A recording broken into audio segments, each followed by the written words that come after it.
exactly. Yeah. I'm not touching anything. Well, look, we can kick off now. It's great to have you here, and absolutely brilliant to see you both. And the first thing I'd like to say is thanks a million for submitting your films to the festival. Oh, my pleasure. Thank you so much.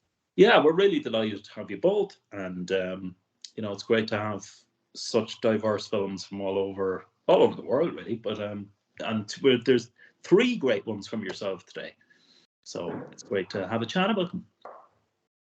Absolutely. Thank you. That's so exciting.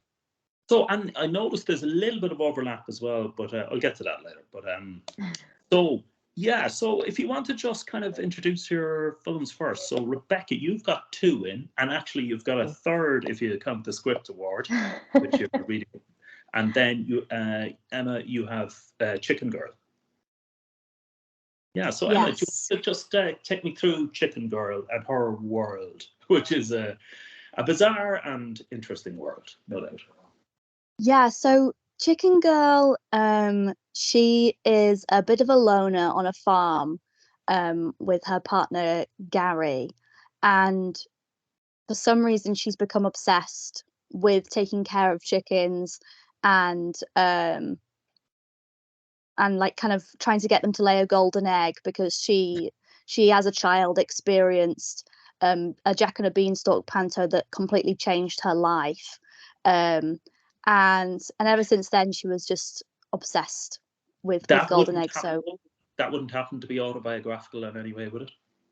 It's not, unfortunately, but I do, well, to be fair, I did grow up loving like musicals and pantos and like watching theatre stuff, so maybe it is quite autobiographical actually, because who knows, you mightn't even realize it. Like, we all went to pantos when we were young, when we were 3.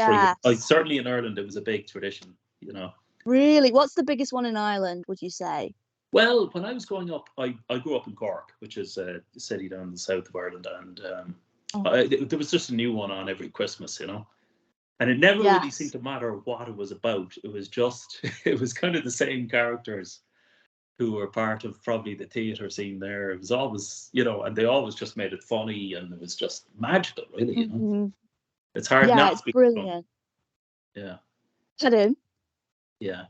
It's hard not to be influenced by those. Exactly. As a child, yeah. Yeah, when you see all those colourful characters, it's like, it completely blows your mind as a child.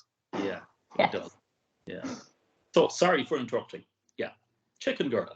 No, we love to hear it, because it is kind of autobiographical, because I stayed with my partner's family and he had 3 chickens, and I became really, really obsessed with these chickens, and they were named after the Charlie's Angels Full Throttle actresses.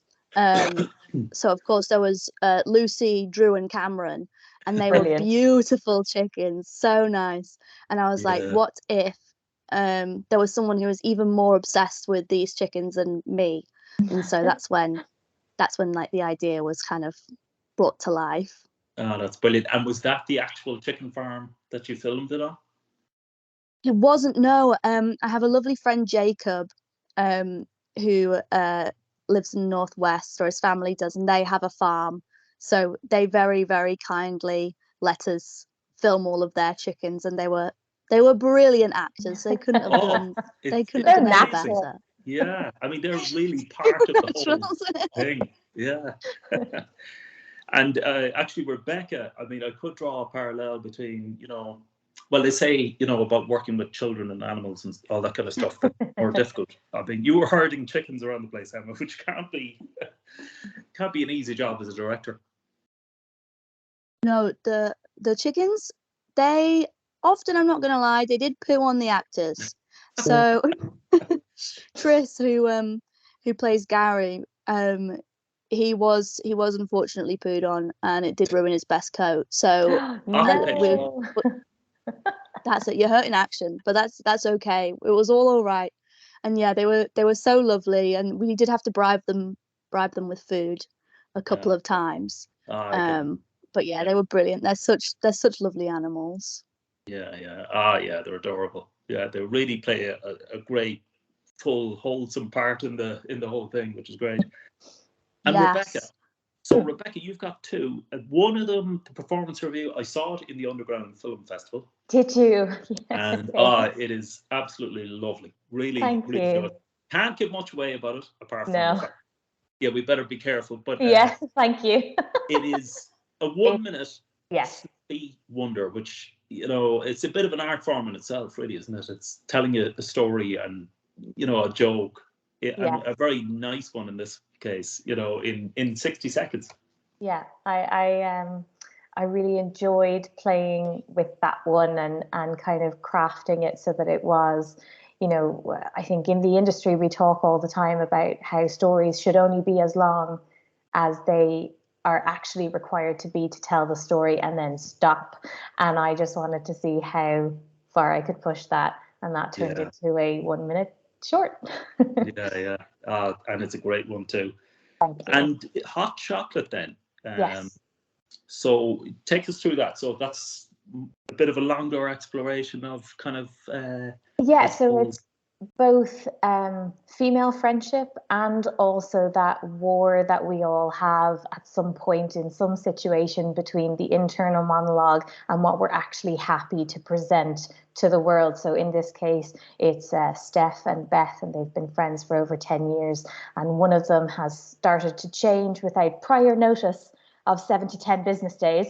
And so the other friend is trying to deal with that. And so we, the audience, hear how she's really reacting to these things, and then we actually hear what she is happy to say to her friend. And it's all quite, I really love working with pace and keeping things speedy, and, you know, keeping it, the dialogue bouncing back and forth, but then also entering this third character of the internal monologue and how it all fits together like a jigsaw was really exciting and rewarding for me when I could, you know, when I wrote the script, I could hear the patter, and then to have it live, I was like, yay, it's working. Yeah, it's a lovely device to use the train of thought that's going on in people's minds, the point of view and all that kind of thing. It's brilliant. It's really well done and not easy to do, but really well done. Yeah, it kind of reminds me of I don't know if you've seen that show Peep Show, which is the comedy show. Yeah, so I mean, it's kind of along. It's brilliantly done. Very, very well done. It's very snappy, and yeah, I mean, it gives an insight into people's heads and what's going on and what we really want to say.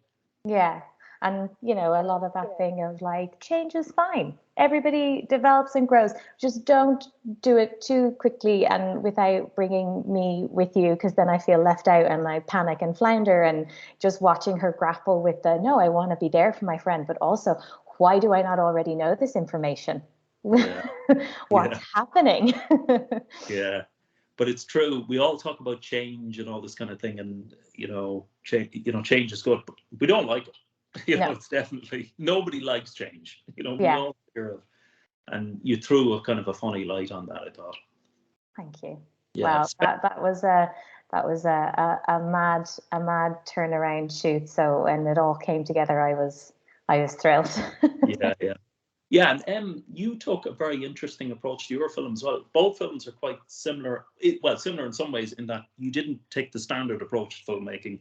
Like in your one, it's kind of like mockumentary style. It's kind of would that be correct? Like it's kind of mockumentary style of the chicken one. Yes, definitely a mockumentary. It's framed as like a college student or like a college kind of group being made to make a project about like abstract and unusual beings, and that's kind of revealed maybe like 2 minutes into the film, and Chicken Girl is not self-aware enough to realize that it's about her and not the chickens. And it was really interesting talking, because it was all part of like a scheme with Home and in Manchester and the BFI, and we were given a really amazing opportunity to talk to a script developer, and she was really brilliant in making us question what the kind of form of the film might be, and should you go down the mockumentary route. And that was so interesting to kind of get to chat about and to discuss. And then we finally came round to, no, I think that it works best. And again, what you're saying, Rebecca, about keeping it simple, it's like, okay, yeah, that makes sense. There's doesn't need to be any more frills on it, kind of thing. It like, we'll go with the simplest route, kind of thing. It is what it is, and let it be that. Yeah, completely. Had you considered other routes, Em? By the sounds of it, you'd considered other styles, but you settled on mockumentary. Yes, definitely. So we spoke at quite a bit about trying to film it like just like a kind of observing kind of film, but not within the documentary kind of style. So something like The Thick of It, or Succession, where you're kind of quite removed and kind of looking into these people's lives, but not kind of explicitly kind of being invited in. And we found that there was a lot less, for the script that I'd written, there was a lot less humor in that. So it was nice for kind of Chicken Girl herself to be a bit more kind of needing the attention and being straight to camera within that documentary style. Yeah, that's interesting. So you bounced the script off a script advisor, did you, beforehand? Yeah, so I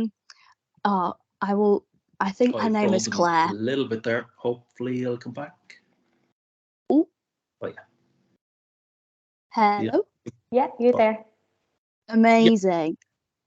I just want to make sure that I've got her name right, because I'd hate to get her name wrong. I think it's Claire from Duck Soup Films. I know. I have a terror of that as well. That yeah. Saul, Susan, and Sarah, tell me about your films. Well, yeah, she was brilliant. She was so lovely, and I really, really valued that, because I'd written it myself, but then kind of talked with my partner Tris a lot, because he's also a comedy writer. So that was really great to kind of bounce the script off him, and to get and to help with jokes and like the structure of things. But then to be told by someone who has like real experience and just an amazing insight was like fantastic, and like I valued that part of the process so much. Yeah, and it takes a bit of humility as well to say, look, to give me honest feedback, and I will, totally. Even though it is comedy, most of the time you're bearing your soul, you're something that's very close and personal to you. So it's an important process, I think. Yes, no, definitely. I think it was funny talking to her at the time, because I didn't realize how much of my soul I was bearing, because it was so funny. She'd be like, so Chicken Girl, she's quite lonely, isn't she? And I was like, oh God, yeah, she is, isn't she? Yeah. And because even though she has a partner, she's kind of, there is a loneliness that comes across there, right? Totally. It's like she's in her own world, and Gary is there to help her, but and he does that to the best of his ability. But I think she's so eccentric that sometimes she kind of puts those walls up for herself. Yeah, she's in her own world. Yeah. And Rebecca, do you go down the same process as well, like looking for feedback on your scripts and ideas? Always, but it wouldn't be in quite as structured a form. It's more connections and networks I've built along the way with fellow writers, and kind of swapping work. And there are certain people that I know I can send a script to, and regardless of how long we've known each other, I know I'm getting the truth back, because that's so I have no interest in otherwise. And my feedback to them would always be of that ilk as well. And that's something that we've built up over the years. And that I hope never changes, because I think it's so valuable to know that, like, if somebody comes back and goes, yeah, you're like, oh, that's a real yeah, that's exactly. Not like a sugar-coated, I'm going to be nice to my friend. Yeah. Yeah, exactly. Yeah. So for you, was that feedback part of a BFI? Were you doing it? Did you have a BFI short film fund for this? Wasn't it? So it was, it was like so it was a specific fund for Northwest people between the ages of 16 and 25. So I just made that 25 ticket. I was thank goodness. Oh, so relieved. So yeah, we were really, really lucky and so surprised when we got the funding. We were absolutely ecstatic. We were so excited to be part of that opportunity. So yeah, very, very grateful. Yeah. Because funding is a big thing, and I'm sure, Rebecca, you're probably experiencing as well. Have you made that big step looking for funding yet, or are you? Gone through the motions of applications and that kind of thing, and I received writing grants several times, but I have not yet tried to go down the film funding route, but I've definitely seen some of those application forms. Oh, they're not for the faint of heart. Yeah, exactly. It kind of, and I've been there as well, and really the way I see it, it's a whole different skill to filmmaking. It's Correct. kind of, yeah. I don't know what the skill is. It's more like an accountant or finance person or somebody who can. It's all of it. You need like your producer finance hat for the budget section of the application, and then you need production design for the aesthetic mood board that you're going to send, and then you also need somebody who's exceptional at admin, and then also creative writing to explain your ideas on paper. You need a whole team. Yeah, I know. Yeah, it's quite a scary process. I mean, by the sounds of it, in you have a Northwestern fund, so it's like a regional fund there. Is that Manchester kind of area? I've realised I think it's just a north. I think it was just a north of England fund actually, because I remember that there were also there were 3 groups who got the funding, and there was a group from Sheffield, I think a group from Manchester, and then our group from the Lake District. So yeah, I had a friend who sent it across to me, and I think because it was like a targeted towards like teenagers and young adults, it was quite a simple application of send us a mood board, guys. If only they were all like that. That'd be lovely. Yeah, I'd apply to them all. Yeah, it would have been brilliant. It's like, fill out this Google form, send us a mood board, and send us a couple of lines like from the script. But I had the whole script, so I just sent that all across. So it's just quite lucky to have it kind of prepared and ready to go. Done. Yeah, full script at the beginning. It was interesting again talking with the script supervisor to kind of chat through that initial script, and to kind of hear that there needed to be more of a journey within her personal life, like and finding out like the reasons why she was doing things. Because I think at the beginning the script that I'd written was just a lot of like silly, kind of disconnected jokey scenes, and then ending in this kind of transformative like realization. Whereas hearing from her and kind of understanding the reasons behind like why the character might be doing something kind of helped it to turn into more of like a journey, really. Yeah. And for you, Rachel, like the hot chocolate, did that evolve over time? Is it something you've always had at the back of your head, or? So I had my son, and 7 weeks later we shot hot chocolate. No way.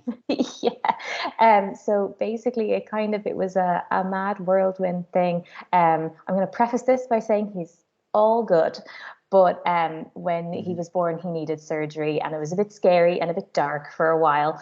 And then we got out of hospital, and suddenly I was like, I need some joy in the form of comedy, and I need to remember that I am a creative and I want to make something. And instead of the people around me being like, hey, you had a baby 7 weeks ago, the people around me went, cool, go do your thing. And they kind of jumped in. And I find a lot when I write that I am not consciously thinking about particular stories, and then I just suddenly get like a spark and I'm like, I'm going to write, and it's there. So I have definitely been thinking about it in the back of my mind, but it is definitely turning over way back. But then once I go to write it, it's there. And that's really what happened with this one, because it was just a real reach of creativity to get back to normal life after such an alien experience of, being in hospital and not kind of having much say about what the day was going to be and that kind of thing. So it was kind of, I suppose, in a way, taking that ownership back. And myself and Rachel Walsh, who acts in the film with me, she is also the script that we have in the festival. She and I wrote that together, the Karma, that's called. And so I kind of showed it to her, and I was like, "What do you think of this? Is it like, I feel happy about it, but like, is it a thing? And also, do you want to do it?" And she was like, yeah. So it's probably the fastest I've ever turned around something like that. And it was just a real, like, the blinkers went on and I was like, this is a thing I'm doing. So it was very quick from start to finish. God, that's an amazing story, because so it was 6 weeks after your son arrived, which is normally a time when people are exhausted. And, absolutely have no time or space or anything. So that was amazing motivation. Yeah, it was. And, credit to those around me that they, as I said, they didn't be like, you sit down, that they just kind of championed me and kind of helped me make it happen. And, it was a very small team, because it was so quick, but then also because my son had just come out of hospital, he had to be protected and not kind of around many people. So I was like, well, I can't have a big sprawling crew doing this. So it was, there was like 3 of us in the room most of the time, and that was it. And so, yeah, it was very exciting and challenging and a little bit mad, but well worth it in the end. Yeah. And also you have a future actor, who you can put in your films in the future, no doubt. If he wants to. Yeah. I've been there with my own daughter. She was in really? some of your films, but now she's a bit too cool and a bit That's too, all right. to partake. So Yeah. maybe it'll come around again, So by the sounds of it, your film was quite an exciting, maybe even chaotic as well. But I mean, all films are kind of managing chaos, really. But in both your cases, it probably was particularly true. I mean, you've chickens running around the place to be managed and all that kind of stuff. I mean, what kind of shoot was it? So I think because of the funding, we had to be quite like, and I'm sure with most films, you want to be quite like quick about it. So we shot within 2.5 days, which was so great, and we had an amazing crew, who were just also fab and just so like amazingly like dedicated to the cause. Like, I think that makes such a difference to have everybody on board and like just so friendly and such like a kind group of people. So I think that really helped with like a couple of, I think we shot in early March, so we were like, there was a couple of, the sun was going down, I think maybe about 5-6ish, so we were like, okay, we need to get all of this. I so agree with you though. Like, if you have a group and everybody oars in, if they all just buy into what we're doing, what we're trying to make, it kind of doesn't matter what the team faces. People will be like, we're going to take a collective breath and we're going to figure it out. And it's only when that dynamic isn't there that you can really start to feel it and feel like you're on kind of moving ground. But when you get to experience, like you did by the sound of things, and like I did with mine, when everybody is just going in the same direction, it's incredible what you can achieve. Totally. And it's such like a lovely like feeling afterwards to be like, oh God, we all did it. Like, isn't that so nice? Like, well done. Yeah. So it's so nice to share that experience with everybody and be able to say none of this would have happened without every single person here. So it's just that kind of collective work is just so rewarding and lovely. Yeah, and your partner is involved as well. He's a filmmaker as well. So my partner, yeah, he's an actor and a comedy writer, and he's brilliant. He's so funny. His name's Tristan Robinson, and I kind of wrote that part for him because I know how fab his facial expressions can be just on a daily basis. Like, yeah, he's so funny. And obviously I'm acting in the role of Chicken Girl, and then I remember being on set and being behind the camera. One of the only times I got to kind of be behind the camera and watching Tris bring this chicken across to the coop and drop it down and then look straight to camera and give this look. I remember like just having to stop myself from like laughing out loud, because I just think he's brilliant. He's so funny, and he has so many, I think we work very well together. He comes up with so many great ideas that are I think we're on the same page. Yeah, I could see that actually, and you referenced the thick of it. I could see that in the film. Yeah, where brilliant. It's kind of, it's an utterly ridiculous situation, but it's kind of treated in a very serious way as well, where it's just, you're kind of wondering, what the hell, like which way should I be thinking? This is real and serious, or is it ridiculous? And the way he looks at the camera as well is quite funny. Yeah. You're definitely Oh, good. Thank you so much. I think with like a character like her, who's just so eccentric and just like pushed so far, I think you need somebody to be like, we know that she's insane. Yeah.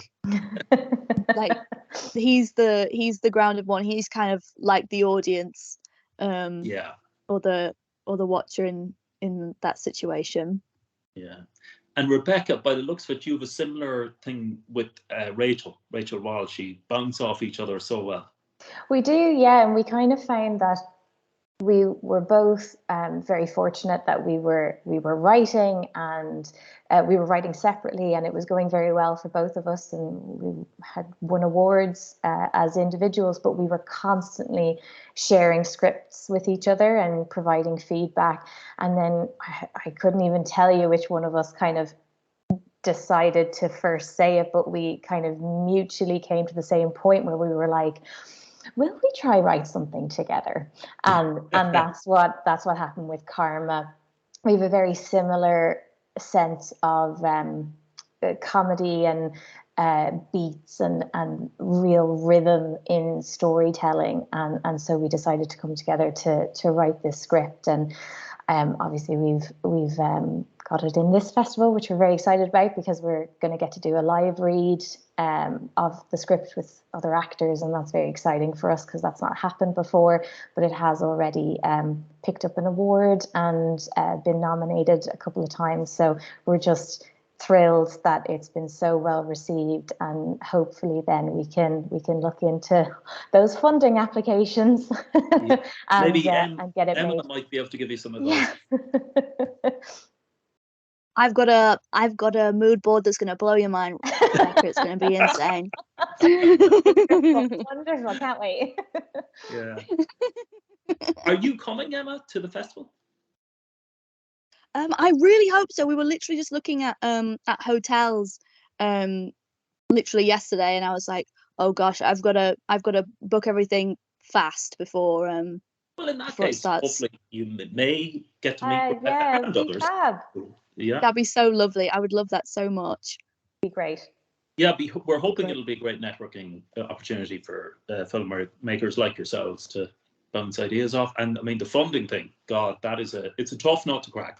So the fact that you have cracked that nut, Emma, makes it, you know. Focus, I'm not sure if I would say that. We'll Listen, just have to see. You've dipped more than a toe in. You've put a foot in, and you may not have taken an absolute dive, but you've started, and that's the main thing. Yeah, we're getting there. Yeah. Thank you. Yeah. So Rebecca, you were up for an award this week. Tell us all.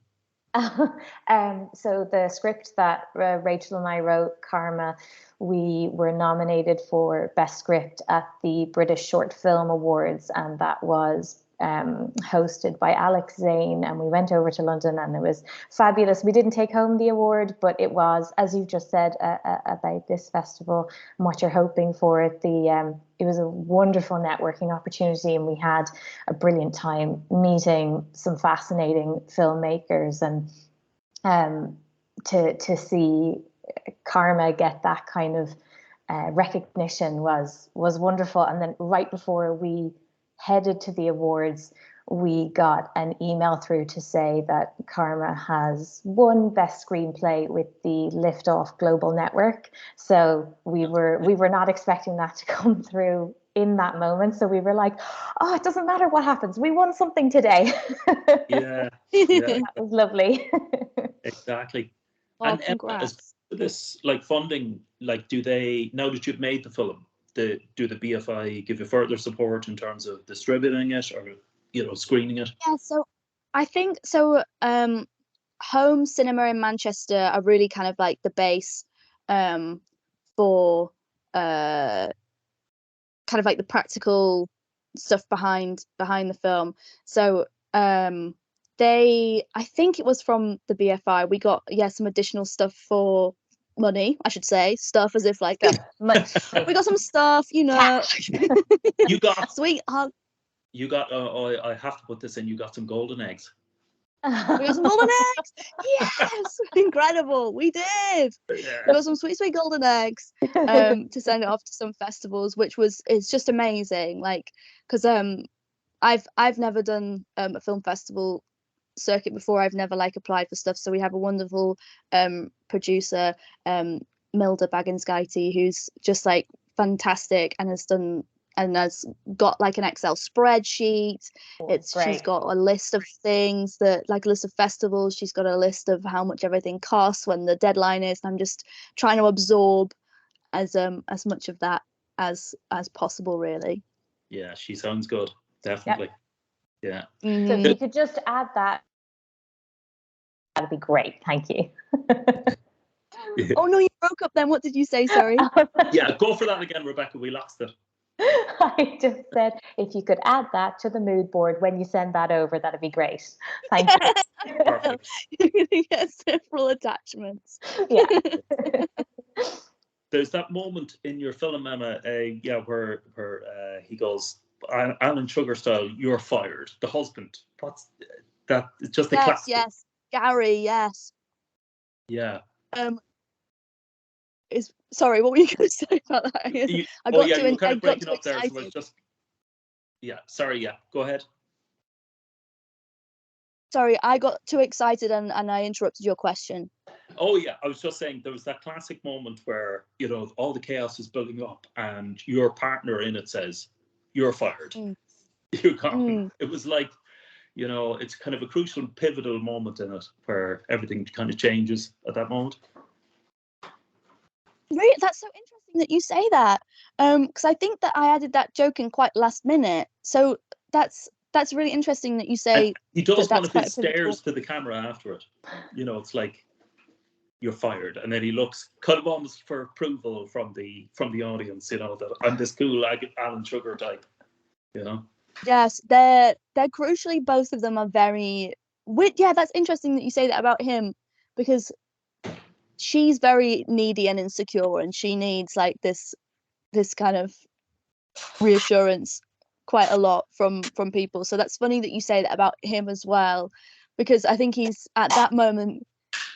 Gary is like quite excited and a bit less cynical about the whole having a mockumentary crew kind of following them about. He's starting to enjoy himself a bit. And then, yeah, kind of from there, you're right, it does kind of go downhill.